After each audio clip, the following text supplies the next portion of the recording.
ಅವರ ಚಿಂತನೆಗಳ ಮೂಲಕ ಭಗವಂತನನ್ನು ಸರಿಯಾಗಿ ಯಾವ ರೀತಿಯಾಗಿ ತಿಳಿಬೇಕು ಅಂತ ಹೇಳಿ ತತ್ವಜ್ಞಾನವನ್ನು ಅವರು ಕೊಟ್ಟು ಹೋಗಿದ್ದಾರೆ. ಅದರ ಸರಿಯಾದ ಉಪಯೋಗವನ್ನು ನಾವು ಮಾಡಿಕೊಂಡು ಭಗವಂತನ ವಿಶೇಷವಾದಂತಹ ಅನುಗ್ರಹಕ್ಕೆ ಪಾತ್ರರಾಗಬೇಕು ಅಂತ ಹೇಳುವಂಥದ್ದು ಸಜ್ಜನ ಸಮುದಾಯದಲ್ಲಿ ಎಲ್ಲರೂ ಬಯಸುವಂತಹ ವಿಚಾರ ಅಥವಾ ಅದಕ್ಕಾಗಿ ಹಾತರಿರುವಂತಹ ವಿಚಾರ.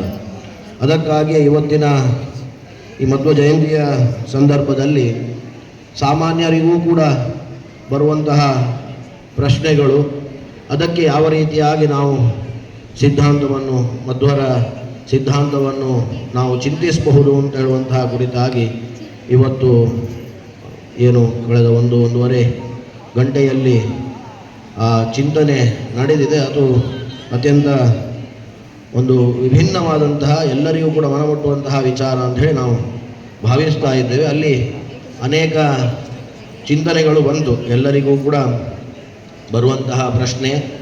ಅದರಲ್ಲಿ ಶುದ್ಧ ಬುದ್ಧಿಯ ವಿಚಾರ ರಾಮನಾಥಾಚಾರ್ಯ ಅದು ಹೇಳಿದರು, ನಾನು ಅದು ತಿಳಿಸಬೇಕು ಅಂತ ಹೇಳಿದ್ದೆ. ಅವರು ಹೇಳಿದರು ಆಹಾರ ಶುದ್ಧಿ ಅಂತ ಹೇಳಿ ಕೂಡ ಅದನ್ನು ನಾವು ತಿಳಿದ. ಆಹಾರ ಶುದ್ಧಿಯಿಂದ ಅಂದರೆ ಮನುಷ್ಯ ಶುದ್ಧ ಬುದ್ಧಿಯನ್ನು ಹೇಗೆ ಪಡಿಬಹುದು ಅಂತೇಳಿ ನಾವು ಅನೇಕ ಸೈಂಟಿಫಿಕ್ ಲಾಜಿಕಲ್ ಥಿಂಕಿಂಗ್ ಅದು ಇದು ತುಂಬ ಅದು ಸೈಂಟಿಫಿಕ್ ಥಿಂಕಿಂಗ್ ಅಂತ ಹೇಳಿದರೆ ಏನು ಅಂತ ಹೇಳುವಂಥದ್ದು ಗೊತ್ತಿಲ್ಲ. ಈಗ ಸಾಮಾನ್ಯರಿಗೆ ಆವಾಗ ಏನಾಗ್ತದೆ ಅಂತ ಹೇಳಿದರೆ ಬುದ್ಧಿ, ಶುದ್ಧ ಬುದ್ಧಿ, ಒಳ್ಳೆಯ ಆಲೋಚನೆ ಅಂತ ಹೇಳಿ ಗೊತ್ತುಂಟು. ಅದು ಸೈಂಟಿಫಿಕ್ ಥಿಂಕಿಂಗ್ ಯಾವ ರೀತಿಯಾಗಿರಬೇಕು, ಪುನಃ ಅದಕ್ಕೆ ಅವನು ಸಾಮಾನ್ಯನಾಗಿದ್ದವನು, ಅಧ್ಯಾತ್ಮದಲ್ಲಿ ಅವನಿಗೆ ಪರಿಚಯ ಇಲ್ಲ. ಸೈಂಟಿಫಿಕ್ ಥಿಂಕಿಂಗ್ ಅಂದರೆ ಅಲ್ಲಿ ಆಚೆ ಲೌಕಿಕಕ್ಕೂ ಕೂಡ ಅವನಿಗೆ ಅಷ್ಟು ವಿಶೇಷವಾದ ಪರಿಚಯ ಇಲ್ಲ. ಅವನಿದ್ದಾನೆ, ಭಕ್ತಿಯನ್ನು ಮಾಡ್ತಾನೆ, ಶ್ರದ್ಧೆಯಿಂದ ತನ್ನ ಪಾಡಿಗೆ ತನ್ನ ಕೆಲಸವನ್ನು, ನಿತ್ಯವಾದ ಕೆಲಸವನ್ನು ಮಾಡಿಕೊಂಡು ಅವನು ಜೀವನ ಕಳೆಯೋನಾದರೆ ಸೈಂಟಿಫಿಕ್ ಥಿಂಕಿಂಗ್ ಏನು ಅಂತ ಹೇಳಿ ಕೂಡ ಗೊತ್ತಿಲ್ಲ. ಸಾಮಾನ್ಯವಾಗಿ ರಾಮನಾಥಾಚಾರ್ಯ ತಿಳಿಸಿದರು ಅಲ್ಲಿ ಆಹಾರ ಶುದ್ಧಿ ಇದು ಗೊತ್ತಾಗ್ತದೆ. ಒಳ್ಳೆಯ ಆಹಾರವನ್ನು ನಾವು ಸ್ವೀಕಾರ ಮಾಡಿದರೆ ಬುದ್ಧಿ ಒಳ್ಳೆಯದಾಗ್ತದೆ ಅಂತ ಹೇಳಿ ಕೃಷ್ಣನೇ ಹೇಳಿದ್ದಾನೆ, ಶಾಸ್ತ್ರದಂತೆ ತಿಳಿಸ್ತಾನೆ. ಕಡೆಯ ಪಕ್ಷ ಸಾಮಾನ್ಯ ಮನುಷ್ಯ ಆಹಾರದಲ್ಲಿ ಶುದ್ಧಿಯನ್ನು ಅವನು ಅದನ್ನು ಅಳವಡಿಸಿಕೊಂಡ್ರೆ ಯಾವ ರೀತಿಯಾಗಿ ಅಂತ ಹೇಳಿದರೆ ಶಾಸ್ತ್ರ ವಿಹಿತವಾದಂತಹ ಆಹಾರವನ್ನು ಶಾಸ್ತ್ರ ಹೇಳಿದಂತೆ ಯಾವ ರೀತಿ, ಇದು ಸಾಮಾನ್ಯ, ಇದಕ್ಕೇನು ತುಂಬ ಆಳವಾದಂಥ ಶಾಸ್ತ್ರಜ್ಞಾನ ಬೇಕಾಗಿಲ್ಲ. ಕೂತ್ಕೊಂಡು ತಿನ್ನಬೇಕು, ತಿನ್ನುವಾಗ ಮಾತಾಡಬಾರ್ದು. ಅದಾದ ಮೇಲೆ ಪುನಃ ಅಡುಗೆ ಅವನು ಒಳ್ಳೆಯ ಚಿಂತನೆಯನ್ನು ಒಳ್ಳೆಯ ಚಿಂತನೆ ಅಂತ ಹೇಳಿದರೆ ಏನು ಅಂತ ಹೇಳಿದ್ರೆ ಅದು ಗೊತ್ತಿಲ್ಲ.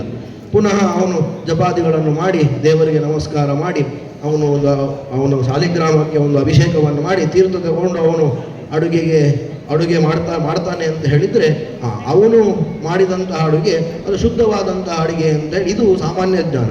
ಆದ್ದರಿಂದ ಇದಕ್ಕೆ ಆಚೆ ಶಾಸ್ತ್ರಜ್ಞಾನವೂ ಬೇಕಾಗಿಲ್ಲ. ವಿಶೇಷವಾಗಿ ಈಚೆ ಲೌಕಿಕವಾದಂತಹ ಏನು ಸೈಂಟಿಫಿಕ್ ಲೆವೆಲಲ್ಲಿ ಸೈಂಟಿಸ್ಟ್ಗಳು ಏನು ಯೋಚನೆ ಮಾಡ್ತಾರೆ ಅದು ಕೂಡ ಬೇಕಾಗಿಲ್ಲ. ಆದ್ದರಿಂದ ಸಾಮಾನ್ಯರು ಇದರ ಬಗ್ಗೆ ಚಿಂತನೆಯನ್ನು ಮಾಡಬೇಕು ಅಂತ ಹೇಳಿದರೆ ಆಚಾರ್ಯರು ಹೇಳಿದ್ದಾರೆ. ಕೃಷ್ಣ ಅನೇಕ ಭಗವದ್ಗೀತೆಯಲ್ಲಿ ಆಚಾರ್ಯರು ಅನೇಕ ಕಷ್ಟವಾದಂಥ ಪ್ರಮೇಯವನ್ನು ತಿಳಿಸುವಾಗ ಅತ್ಯಂತ ಸುಲಭದಲ್ಲಿ ವಿಚಾರವನ್ನು ಶುರು ಮಾಡ್ತಾರೆ. ಶುದ್ಧ ಬುದ್ಧಿ ಬೇಕು ಅಂತ ಹೇಳಿದರೆ ಆಹಾರವನ್ನು ಚೆನ್ನಾಗಿ ತಿನ್ನು ಅಂತ ಹೇಳ್ತಾರೆ. ಒಳ್ಳೆಯ ಆಹಾರವನ್ನು ತಿಂದು ಒಳ್ಳೆಯ ಬುದ್ಧಿ ಬರ್ತದೆ. ಅದು ಏನು ಅಂತ ಹೇಳಿದರೆ ಅದೊಂದು ಪ್ರೊಸೆಸ್. ಆ ಪ್ರೊಸೆಸ್ಸಿಗೆ ಏನು ಮಾಡಬೇಕು ಅಂತ ಹೇಳಿದರೆ ಶುದ್ಧ ಬುದ್ಧಿ ಮಾಡಬೇಕು ಅಂದರೆ ನಾನು ದೇವರ ಚಿಂತನೆಯನ್ನು ಮಾಡಬೇಕು, ಅದು ಆದ್ದರಿಂದ ಶುದ್ಧ ಬುದ್ಧಿ ಅದು ಎಲ್ರಿಗೂ ಗೊತ್ತು. ಆ ದೇವರ ಚಿಂತನೆ ಹೇಗೆ ಬರ್ತದೆ ಅದು ಕಷ್ಟ. ಆದ್ದರಿಂದ ಸಾಮಾನ್ಯರಿಗೆ ಅನೇಕ ರೀತಿಯಾದಂತಹ ಗೊಂದಲಗಳಿದ್ದರೂ ಕೂಡ ಅದಕ್ಕೆ ಅತ್ಯಂತ ಸಣ್ಣ ವಿಚಾರ, ನಾವು ದೊಡ್ಡದಾಗಿ ಚಿಂತನೆಯನ್ನು ಮಾಡಬೇಕಾಗಿಲ್ಲ. ನಾವು ನಮ್ಮ ದೈನಂದಿನ ಬೆಳಗ್ಗೆ ಬೇಗ ಹೇಳಬೇಕು, ಬ್ರಾಹ್ಮಿ ಮುಹೂರ್ತದಲ್ಲಿ ಹೇಳಬೇಕು. ಯಾಕೆ ಬ್ರಾಹ್ಮಿ ಮುಹೂರ್ತದಲ್ಲಿ ಹೇಳಬೇಕು? ನಾನು 10 ಗಂಟೆಗೆ ಹೇಳ್ತೇನೆ, ರಾತ್ರಿ ಕೆಲಸ ಮಾಡ್ತೇನೆ, 10 ಗಂಟೆ 11 ಗಂಟೆಗೆ ಹೇಳ್ತೇನೆ. ಆಗ ನಮ್ಮ ಮನಸ್ಸಿನಲ್ಲಿ ಆಗುವಂತಹ ವೈಪರೀತ್ಯಗಳು, ಆ ಎನ್ವಿರಾನ್ಮೆಂಟಿನ ಏನು ಫೋರ್ಸ್ ಉಂಟು ಅದು ಬೆಳಗಿನ ಜಾವದಲ್ಲಿ ಯಾವ ರೀತಿಯಾಗಿ ಇರ್ತದೆ, ಆಗ ನಮ್ಮ ಒಂದು ಬುದ್ಧಿಶಕ್ತಿ ಯಾವ ರೀತಿಯಾಗಿ ಕೆಲಸ ಮಾಡ್ತದೆ ಅದು ಬೇರೆಯದಾಗಿರುತ್ತೆ. ಅದು ಅನುಭವ ಸಿದ್ಧ.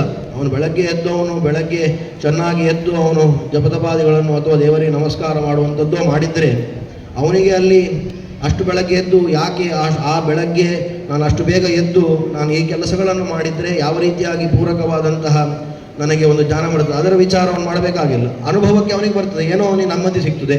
ಇದೆಲ್ಲವೂ ಕೂಡ ಎಲ್ಲರಿಗೂ ಕೂಡ ಅನುಭವ ಸಿದ್ಧವಾದಂಥ ವಿಚಾರ.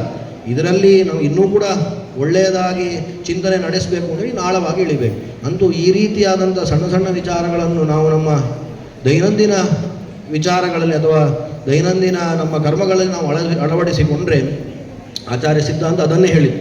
ಸಿದ್ಧಾಂತ ಹೇಳಿದರೆ ಏನು ಯಾಕೆ ಬೇಕು?